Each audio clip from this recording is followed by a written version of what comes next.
Good day everyone. So I am Angelica Tabanao and we are the Group 2 reporters, and our topic is all about the aerobic and anaerobic training and the specific method of the training.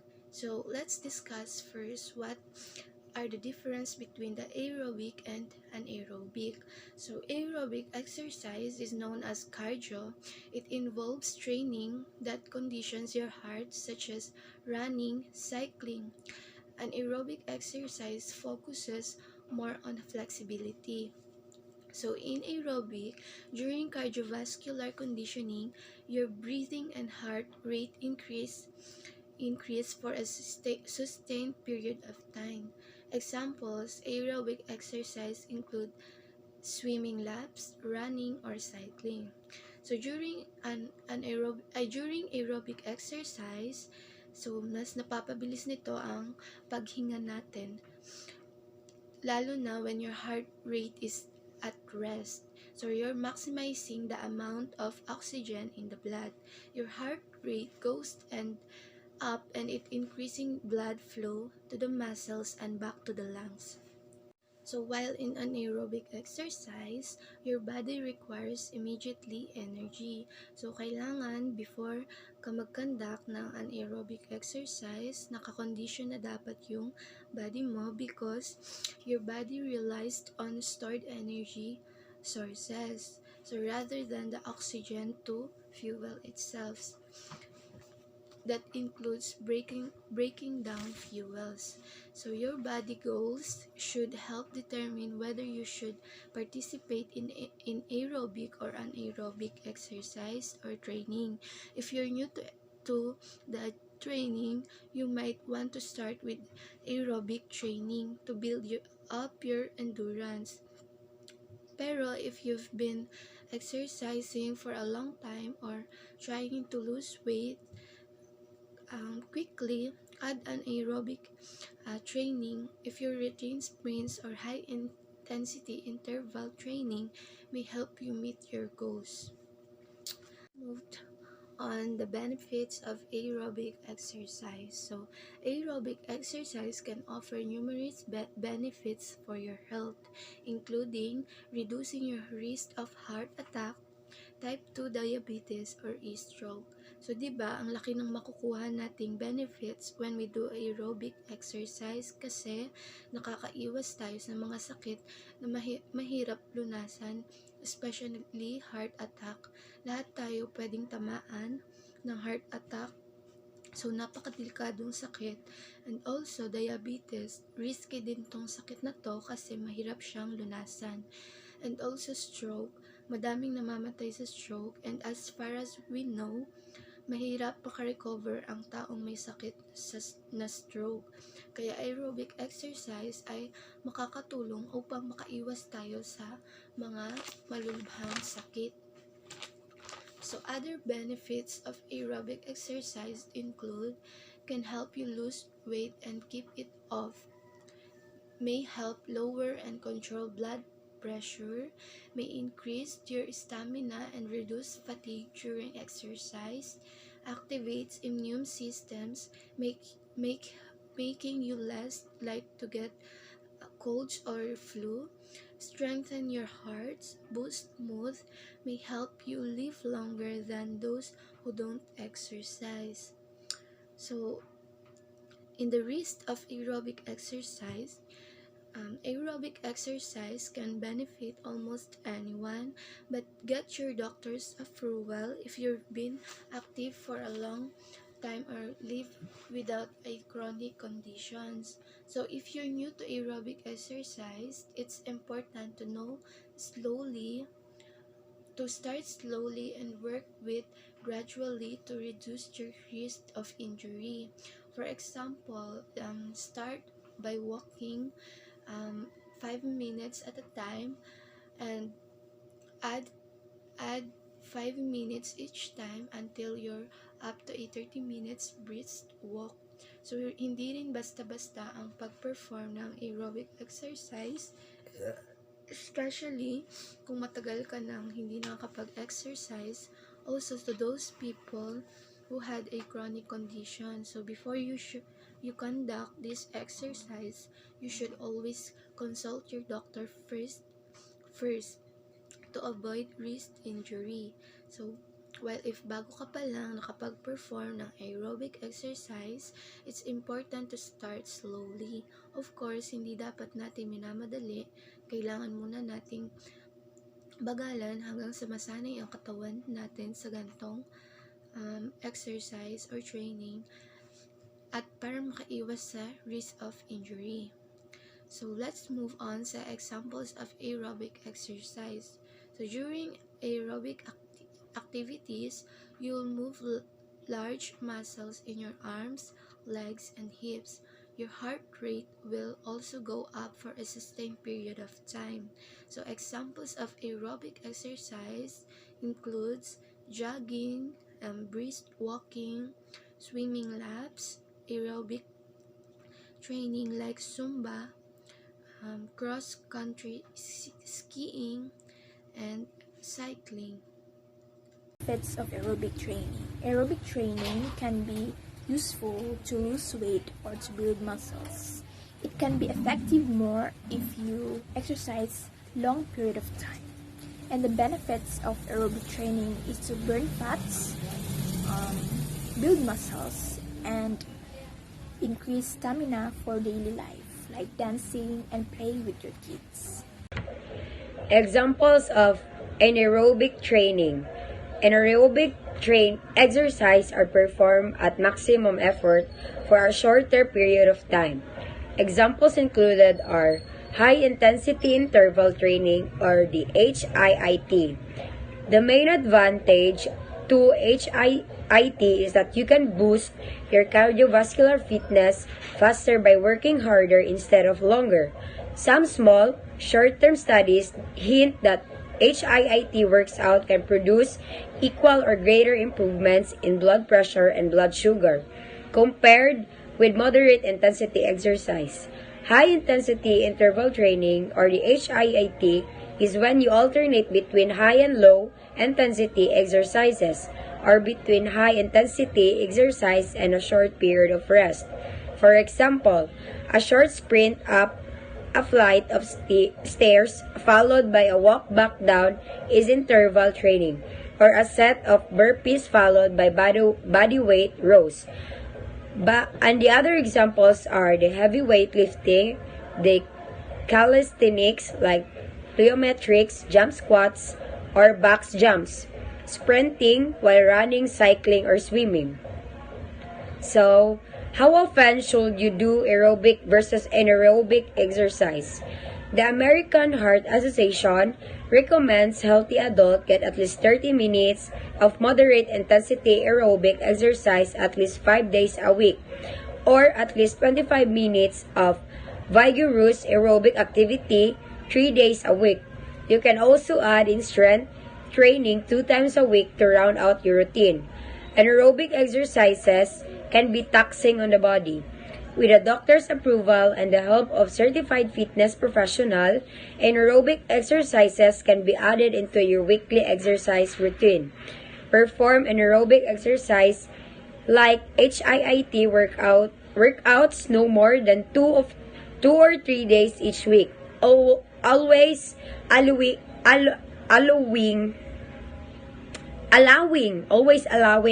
for at least 1 full day of recovery in between. Of the different methods of training. So all methods of training need to be specific individual performer, component of fitness, and the activity. So pasabot, all methods of training ay dapat na ay specific ways to use it para hapsay ang imong pag-perform. So second is continuous training develops cardiovascular fitness. So pasabot ana, ang continuous training nag-involve diri ang aerobic activity such as running, biking, swimming, and rowing. The reason why it needs to develop by cardiovascular fitness is because it requires in our body to use oxygen to produce energy. Kay dili pwede direct ka mag-apply anang continuous training kay ang tendency ana naay tendency nga maglisod ka og hinga. Then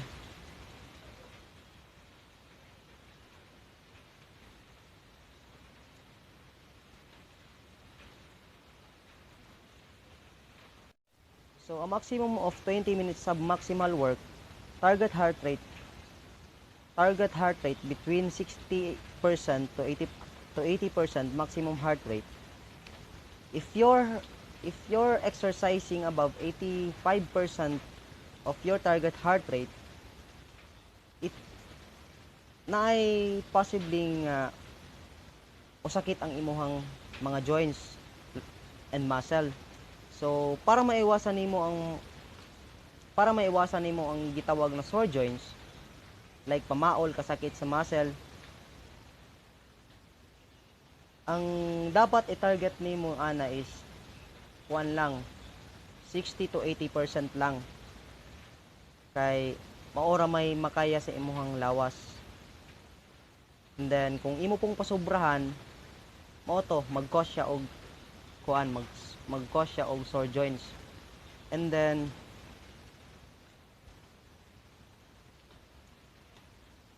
also swimming, running, cycling, walking, or a combination of this discipline. So pasabot ang swimming, running, cycling, and walking is an triathlon which it is an endurance contest. So ang kana nga gitawag og swimming, running, cycling, pwede siyang buhaton og contest.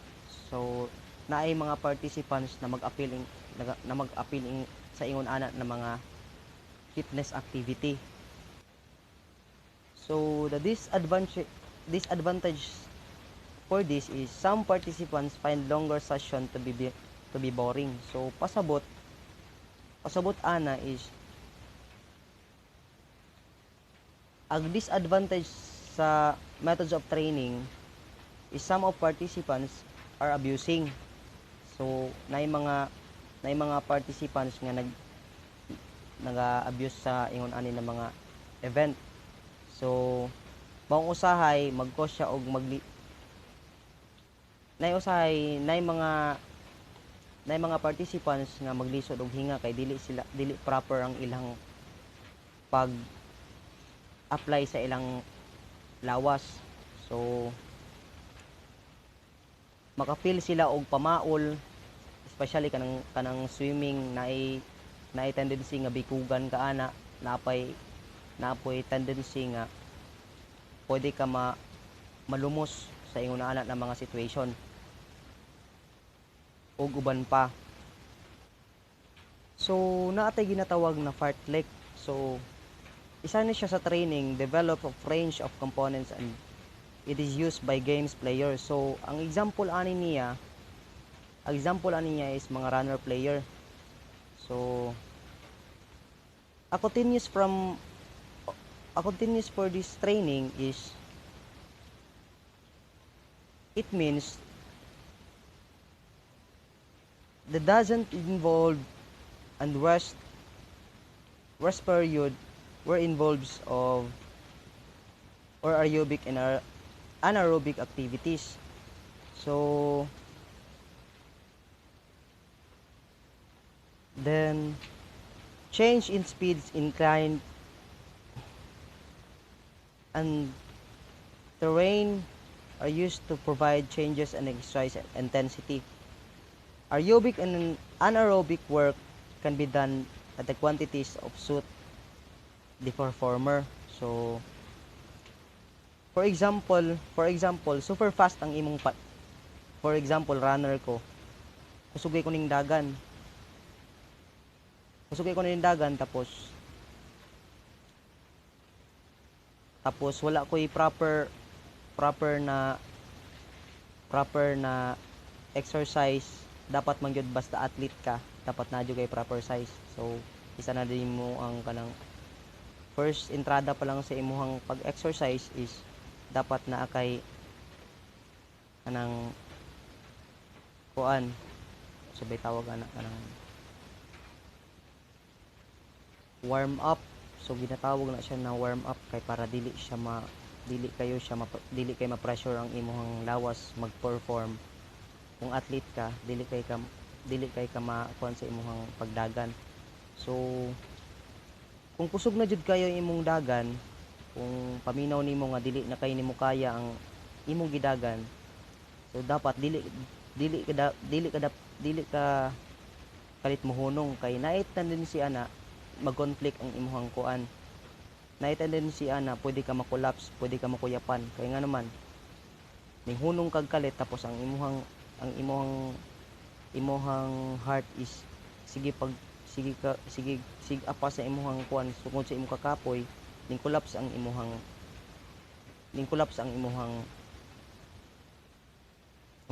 imong lawas, maong naay tendency nga makuyapan ka.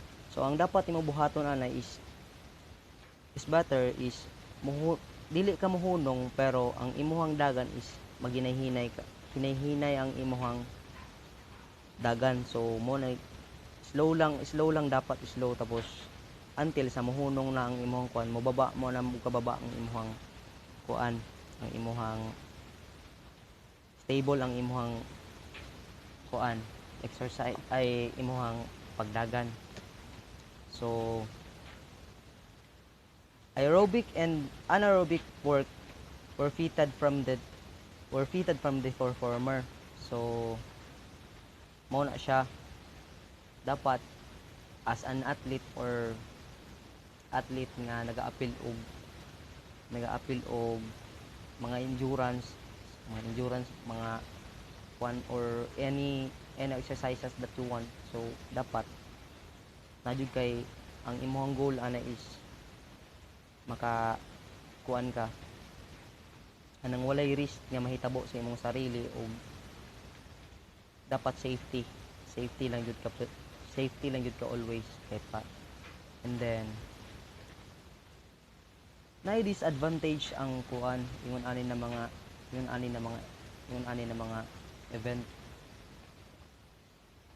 Disadvantage for this, some urban areas have little variety and incline and terrain. So pasabot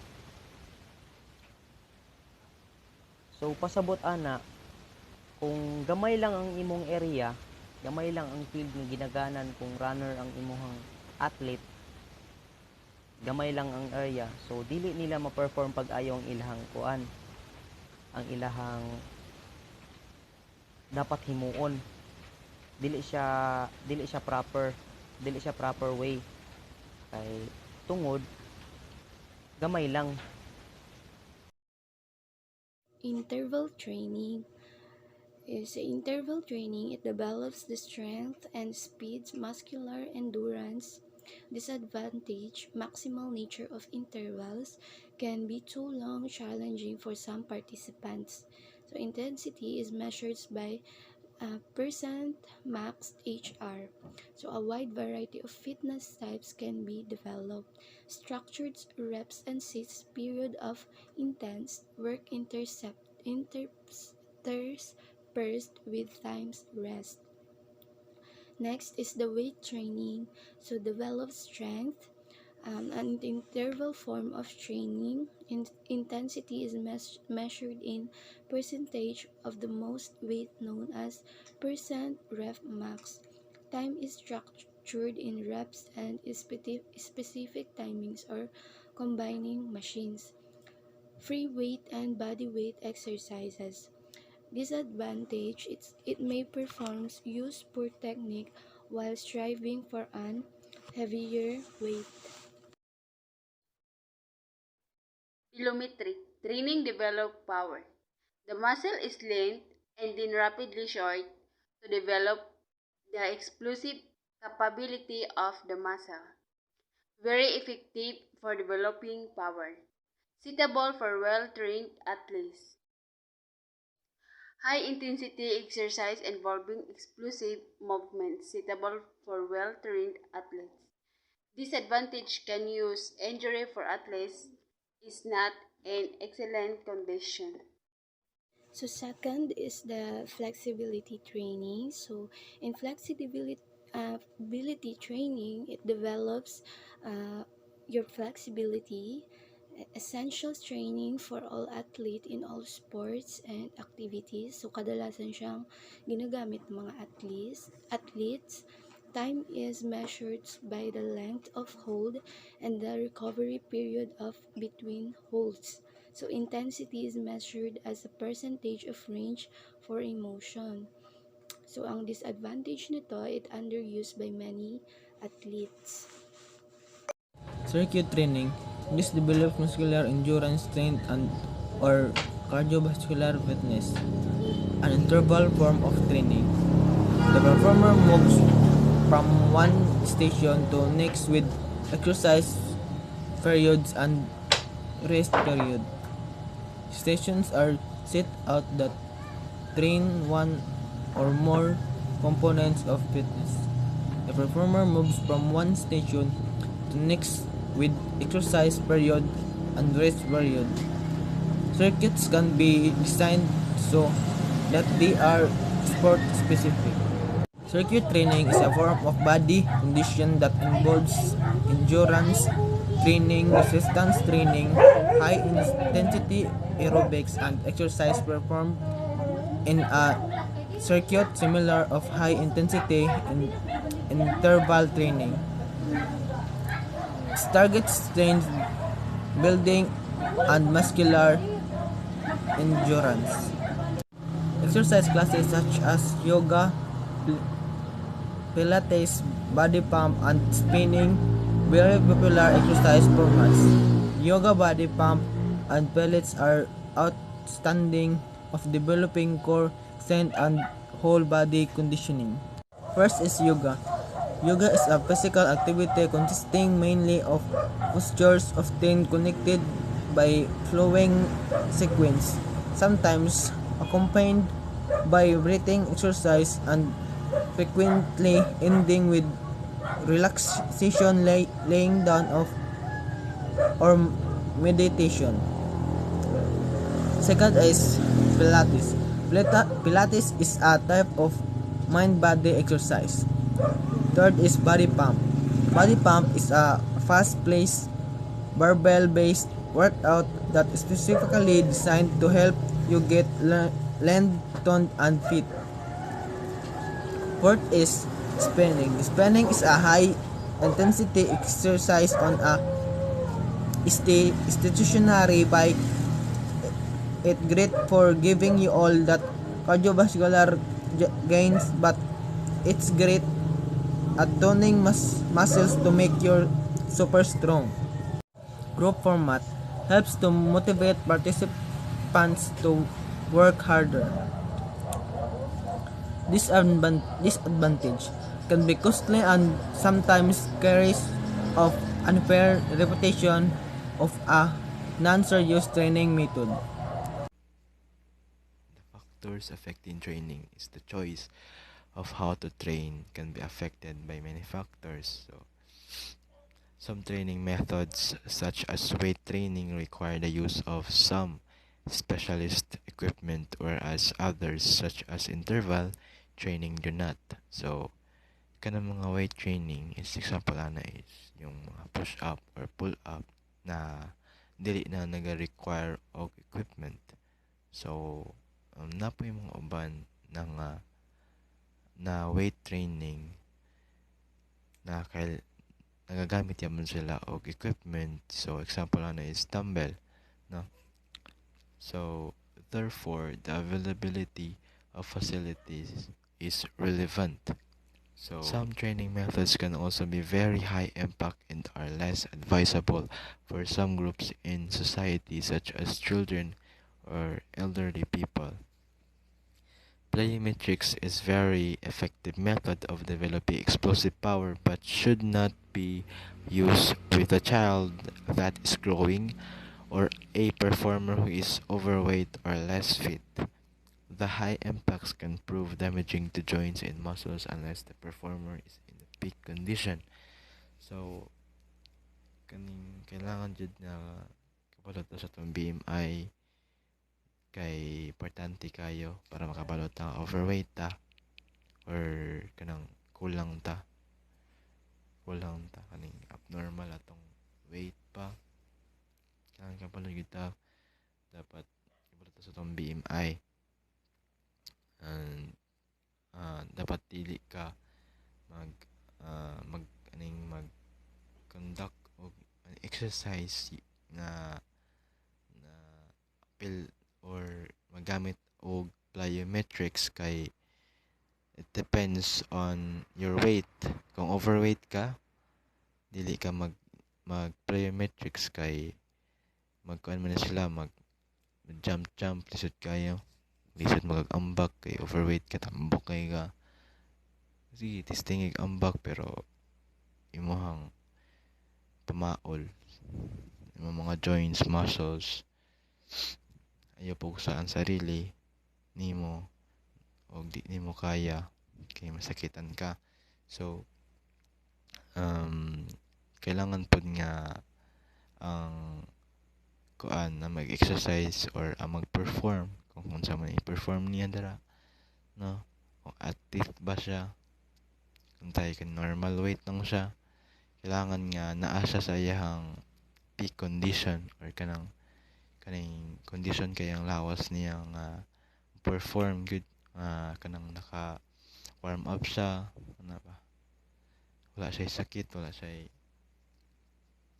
mga hipambati sa iyang lawas bago siya mag-undergo og plyometrics na mga exercises na nag-develop og mga explosive power, no?